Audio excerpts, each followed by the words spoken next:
Welcome back to Keep It Real Boxing. This is Cypher Box and it's Fight Night Rewind. Alright, let's talk about it. Let's talk about the main event. I'm not going to do a long-winded video. I'm not really going to break down the fight either. I'm just going to give my opinion of what I thought of the result of last night between Dillian Whyte and Lucas Browne, and a little bit more on the end of it in terms of what was said after the fight. So here it is. First things first. Alright, congratulations to Dillian Whyte. He did a very professional job on Lucas Browne.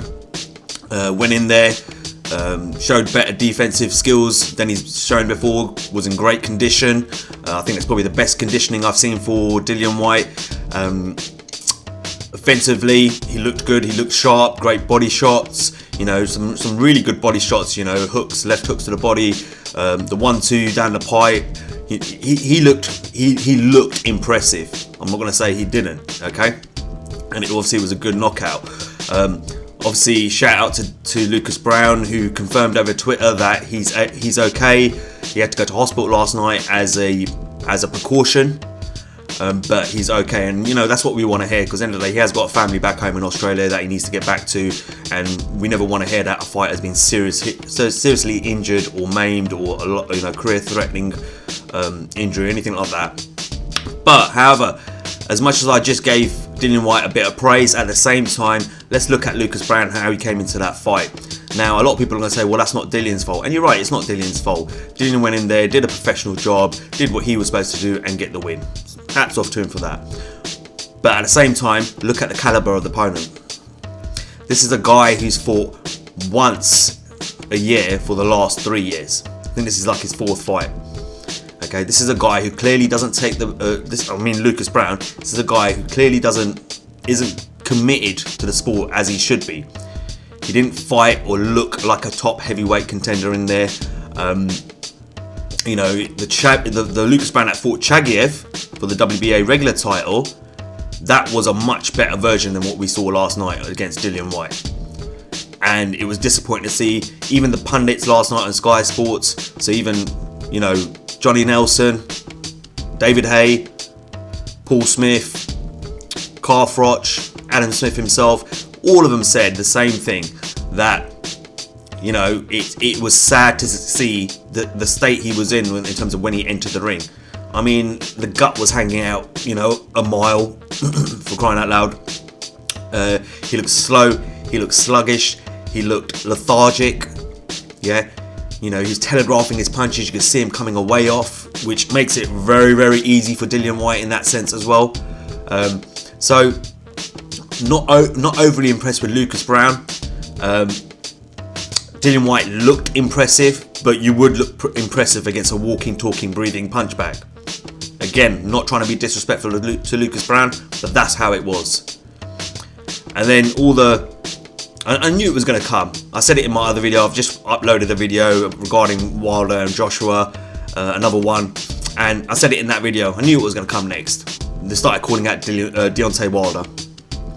Now, my point here is, I don't want to see Dillian Whyte versus... Do you see what they're trying to do? I said this in that video, using Dillian Whyte as a shield against Deontay Wilder. You know, they're always going to put up a roadblock. So here's that roadblock again. And this is why it was broadcasted in America on HBO, because HBO's in on it as well. I can guarantee you it.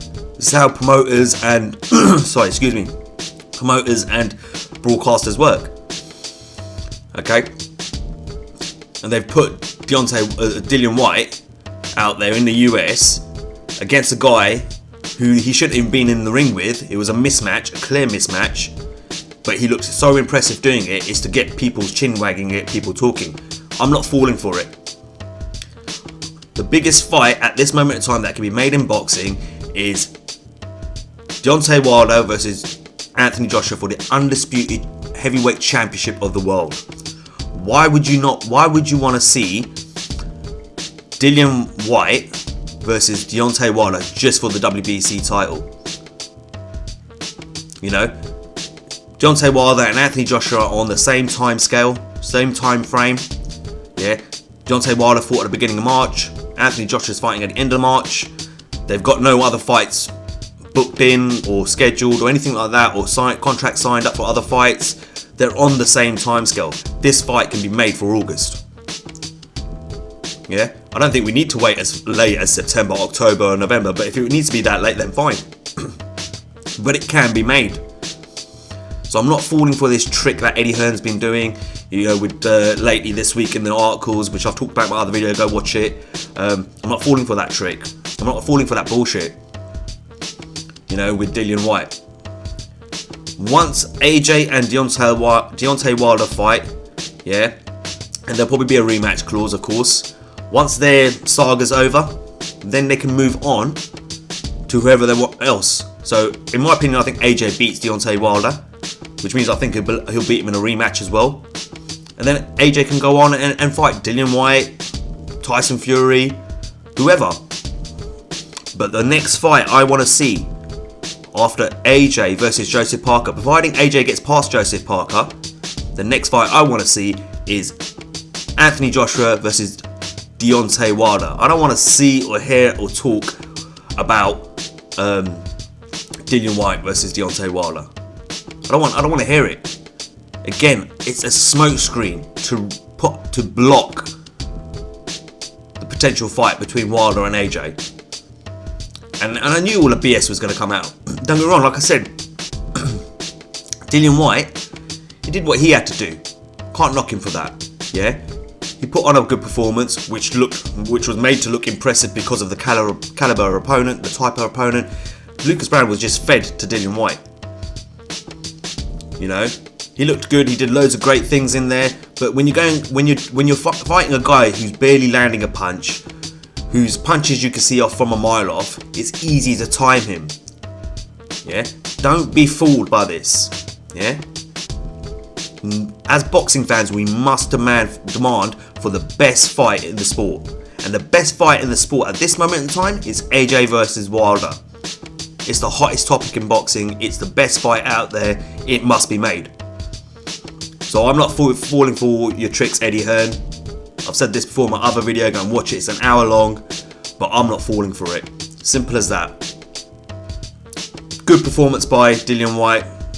Looked impressive against a guy who wasn't there really to fight. He had no game plan, no whatsoever. Overweight, slow, sluggish, lazy, clearly not committed. Came to pick up a paycheck, and that's exactly what he did. So, in my opinion, I'm not falling for all this hype, all this fake hype that's been created by Eddie Hearn and Matchroom to try and make Dillian Whyte versus Deontay Wilder. The bigger fight is more important, which is Wilder versus AJ for the undisputed heavyweight championship of the world. That's all I'm going to say. Great to hear that Lucas Browne isn't seriously injured. Great to hear him put out a tweet saying that he's fine. You know, happy with that as well. That's all I got for you guys on this one. As always, like, share and subscribe. Until next time, this is Cyphbox reminding you to keep it real.